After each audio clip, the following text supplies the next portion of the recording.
There was this interesting story that came out of New South Wales this morning. A New South Wales primary school employee has been criminally charged for using a fake jab certificate in order to keep their job.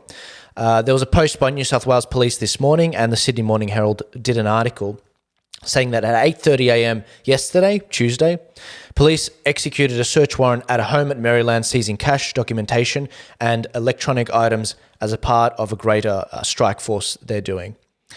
A 55-year-old woman was arrested and charged with dishonestly obtaining financial advantage by deception.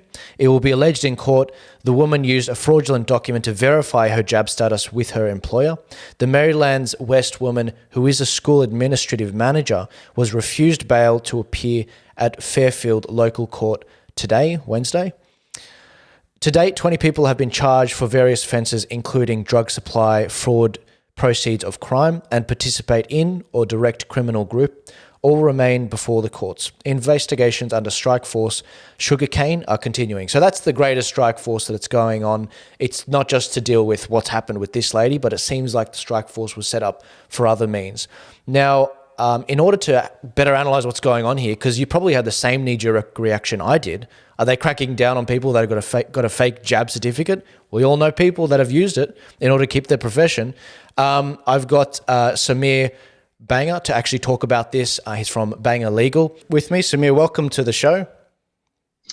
Thank you, Joel. Appreciate your time and thanks for having me on. Our pleasure. So what's going on here? Obviously, a lot of people they're not. If they're like me, you would have had a similar reaction to this. What's actually happening in this situation? Look, we've got to remember the clickbait stuff, right? So the newspaper's going to put in what sells and what's going to catch people's attention, and that's the COVID vaccine certificate. Bang, fake certificate. She's done something wrong. But what we need to look at is this is all part of an investigation.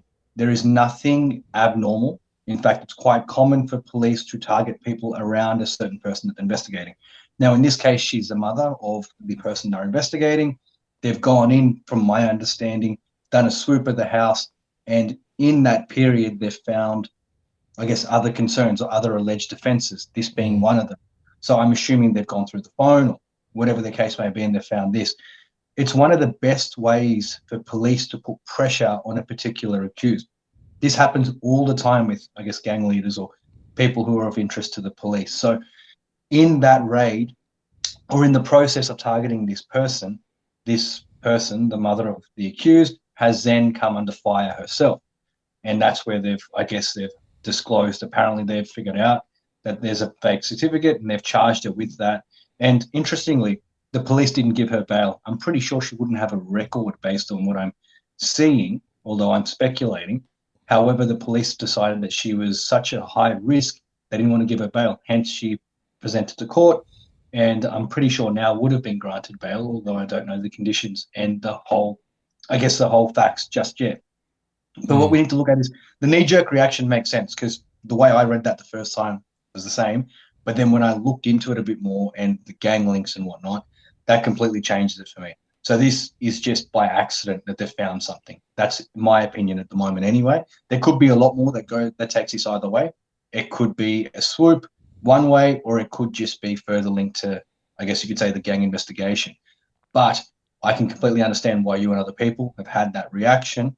But I guess we need to look under it and find out what's going on. And look, there's still a lot more facts that need to come to light as well. We only know a little bit, but from what we do know, I would actually speculate this is just, it's collateral damage, so to speak. They found someone and she's come under the firing line just because of who she is rather than what she's done.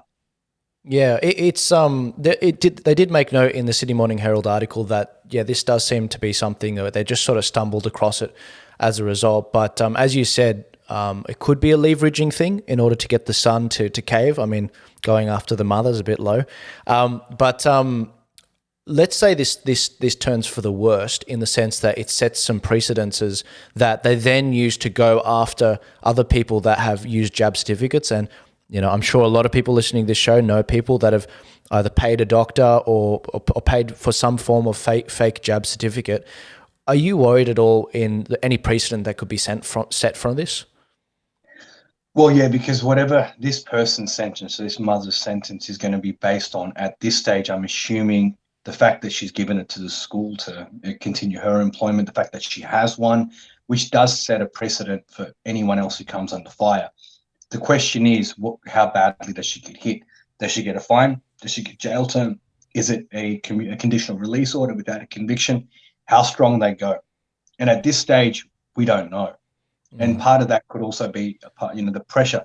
But putting aside that this is pressure, let's just say, even if it is, but she gets a jail term, that then sets a precedent for other people. Because if you are caught and you are charged with allegedly, using a fake certificate for whatever gain it may be, then you are facing somewhat of a similar penalty if your circumstances are similar. You obviously would argue that it's not. But yes, Joel, look, this can be concerning. This can turn into something more concerning. However, it's going to take a great devotion of resources too. Mm. I think states like Victoria and WA would have gone really hard if they were going to do it. Mm. I have been told, at least by people who are in the police or were in the police, that there was effectively it was stopped. They didn't go down that path because the amount of resources they'd need to devote to cracking down on this would be immense. And the police aren't exactly the best resource around the country. So you have to see the same thing here in New South Wales, for example. Really, really, like the governments would have to decide this is what we want to do, and we're going to add extra resources or divert extra resources to this particular issue, such as what we have with the war on crime or the war on drugs and stuff like that, or particular ethnic communities when they get targeted, when more money is funneled into a particular section of, the stereotype sections. So they might go for Lebanese gangs or Syrian gangs or, Indian gangs or whatever the case may be. Mm. It's quite astonishing seeing this because I mean when I read the article title, if you click the article, guys, it says mother of alleged Alameddine clan member charged over fake COVID-19 jab certificate. Now my initial reaction was, hang on a sec, why is it that this it's all about the jab certificate? It's not about like they go on talking about what's happened with the Alameddine family. You'd think that that would be the lead headline, not the fact that it was the jab certificate. Leaning away from the more legal side of this, Samir, is there something political going on? Is there sort of a branding going on that you see? Oh, I think the 100% is, and I think there has been for the last 2 and a bit years now, and I don't think they want to end that quickly because I think the problem is if you just dropped everything now and just completely moved away from it, the government's going to have a lot to answer for. So they probably also, if they show this fake certificate and we're charging, we're still doing things, it's still a big concern. Everyone should be scared that some, grotesque fool has used a fake certificate and put all our lives in danger and all that kind of bullshit, in my opinion. But, that's what I think they want to run with. If they don't, and that's my biggest issue, if they leave it too soon, they drop the ball too soon, I think there's going to be more questions to answer. And I don't think that any government around the country, or the federal government for that matter, is ready for that. So I Yeah. completely think there's an agenda, a political agenda. There kind of has to be, because you still need to convince people COVID's completely dangerous. It's still going to kill you all. We're seeing more hospitalizations. How can someone use a fake certificate and put all our lives in danger? So that narrative has to continue, irrespective of the fact that we're now seeing more studies. Where at least people are now talking about neutralizing the field. However, the government can't drop the ball that easy, if that makes sense. Yeah. Ladies and gentlemen, I'm talking to Samir Banger he's with Banger Legal. What sort of, you can follow him on Instagram at samir.banger. He does some excellent commentary on some of the legal cases that are going on. A lot of people, especially with the spur of the moment sort of stories like these, Samir does offer some commentary on his stories and posts. What sort of cases, leaning away from this particular case, what sort of situations do you find yourself advising people or even hearing stories about surrounding this sort of COVID mania? Like what sort of, are people still getting fired from their jobs? How are they fighting this sort of thing? A lot of people are still facing that issue. So what we're seeing in the employment realm, and look, our firm changed dramatically over the last couple of years, and employment has become one of the biggest issues because of what's happened. Effectively, you've got people that are well and truly, they're good people, ready to work, but cannot because these mandates and directions came into place all over the country. A lot of them have been terminated based on a government mandate. In some cases, it's not really the employer's fault because they've said, look, we want to have you here, but we're going to get smashed by the government if we don't, or we'll get fined in other cases, especially now when the mandates drop, such as in New South Wales. You have certain employers still saying, like Commonwealth Bank, Westpac, if you're not jabbed, that's the end of you. We still want to get rid of you. So a lot of our focus has been there. We've got a number of criminal matters, stuff that's come from the protest, quasi-crim matters, which I consider breaches of the Act or the Health Act. So going to the protest or stuff like that. The reason I say quasi is I don't actually think in my opinion, it's not a criminal offence, although that's not the government's going to tell you, nor people who sit on the other quote unquote side. But we deal with that quite a bit. Now, there's certain cases that are going to go to the Supreme Court or potentially higher that are going to look at the legality of protesting, including under those conditions, which I hope hold up, because I don't think anyone should be stopped from doing that, especially when there is a caveat put on your rights. If you can't exit the house, why can't you protest that or have your say about that? Why are people stopped from sharing a certain view? So I think this is all very important. Even if the issue drops over the next month or two, or say 6 months, for the future, we need to deal with these issues now so it doesn't repeat itself. Because it wasn't a good time when me or you couldn't exit the house. We couldn't go to the gym. We couldn't go. We had to go only to buy food, come back in. If you had more than one person in the car, you could get fined for that. That's ridiculous. That's not okay. And we shouldn't allow that to happen again. At least we should have been granted transparency, which we weren't. But look, there's a lot of this still going on. There are a number of cases that have been in the system from 2020 and 2021 that are still in the criminal jurisdiction at the moment that still have to have their day in court. So the hearing still has to be run. Some of them are getting dropped. Some of them are not. So I think that also depends on the police station, the prosecutor, and the attitude of that particular court. For example, say, I know, let's just give a random area, the Penrith district, or the Penrith police decide about it. This might be more of a philosophical question. This last month we saw, I think some legislation in New South Wales passed or suggested to actually put restrictions on protesters, especially climate protesters. We saw a lot of climate protesters lock down some of the vital tunnels going in and out of Sydney CBD. Where do you draw the line with this kind of with protesting? See, I don't have a concrete answer to that myself because it's a hard one. I'd have to think about it and actually get back to you. But the problem is there needs to be some kind of limitation because you are impacting a number of people by protesting. Now, that's thousands of people who couldn't get to work, who are stuck. That's potentially the produce that was meant to go to the north side of Sydney that is stuck in the truck that has to be thrown away. That's people's livelihoods at risk, right? So that's not fair either. You'd think protesters would exercise some common sense, especially when they're green protesters, and go, okay, let's do this, but let's not smash every other fellow Australian citizen in the process. But that's not always applied. There needs to be a line. There has to be, because you don't want protesters going breaking and looting items as well. That is a big limit for me. But if it's peaceful, done in a way it doesn't impact people, that shouldn't be stopped either. The line, unfortunately, how fine or how thick it is a different story. We need to allow for it. But for example, under the conditions we had previously, if you were socially distanced, there was a number of things that couldn't be done. Here, it's just like, if you want to do it, okay, at least make it clear that you're doing it. Don't block off the tunnels. Maybe just take a lane or something along those lines. And I'm speculating, I'm making this up as I go, just to be clear. But don't detriment or don't put everyone else's life on the line. Their work on the line and detriment everyone else because of it. There are many ways it could be done. Like the truckies are doing in Melbourne, they took a lane, right? Or effectively are taking a couple. There are ways to do it. Part of that is common sense, which unfortunately isn't very common, but part of it also is just being kind to the other individuals that are around you. And it's very interesting that these particular protests got violent when we had non-violent protests beforehand, and people got hammered for that just because it was apparently the wrong thing to do. So, yeah, well, there's a lot of protests we've seen in the past 12 months you're alluding to. One that comes to mind where they actually did exercise some common sense was the tradies in Melbourne on the construction sites when I think a jab mandate was introduced.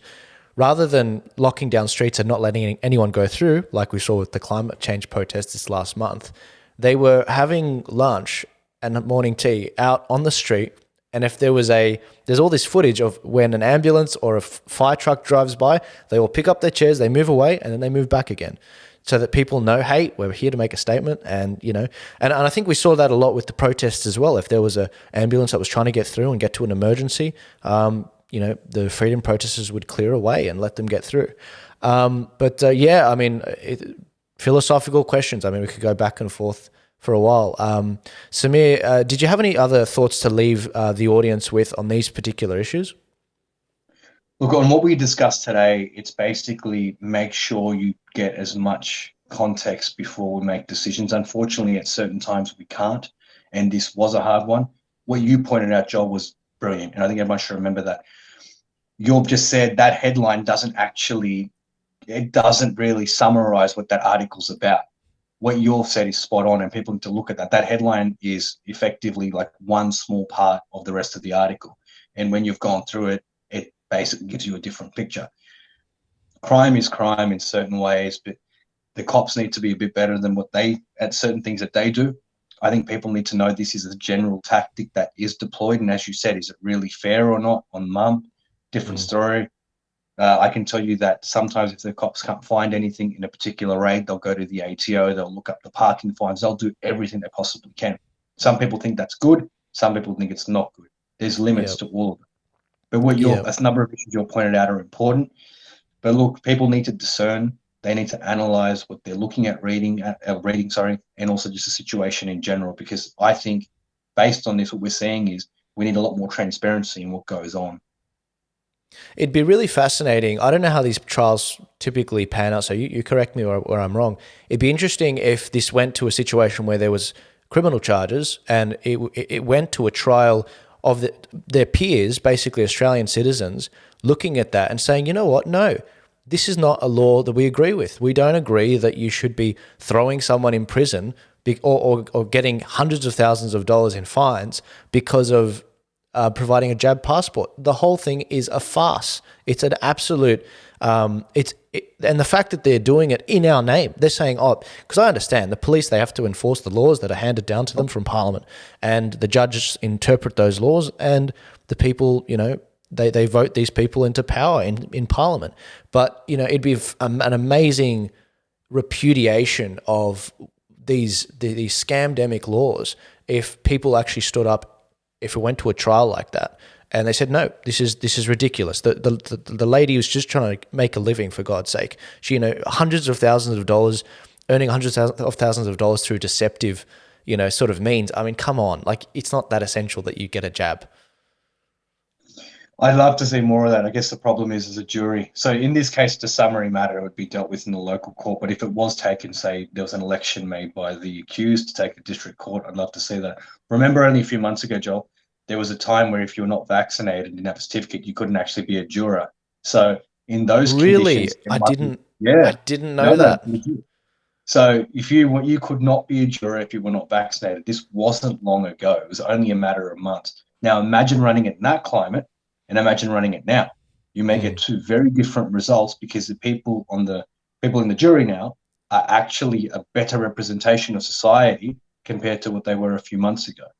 So that actually is an issue for me. Anyone that was tried at that time, I think, has an argument, at least on the face of it, for a prejudicial jury or to not be tried by their peers, proper peers, because you've only got a selection of, and who knows what the real statistics are of the number of people that are not vaccinated anyway. That's another question. Well, in New South Wales, they say it's 600,000, but I think we all know that that's not right because they do tend to manipulate a lot of the numbers out there. For example, if someone's not eligible for medical reasons or they have some sort of exemption, religious or otherwise, they are automatically excluded from the jab percentage, therefore making it seem as though a greater percentage of people have been jabbed than not jabbed.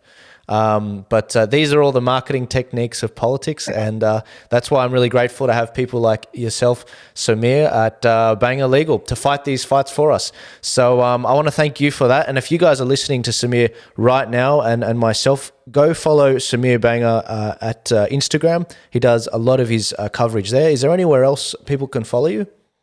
Well, we've got the website now, which is bungerlegal.com.au. I need to actually do some kind of blog and stop relying on Instagram, to be honest. So I've got to improve my social media skills. But at this point, I think I'm a bit old with that. So I've got to up to date myself. Yeah, well, you know, you never know when big tech's going to pull that rug out from under you. But I'll give you some pointers to help censorship proof yourself. Thanks so much, and if you guys find this really interesting, remember to give it a share and get it out there. These are the things that are happening in New South Wales, Sydney. I'll see you later.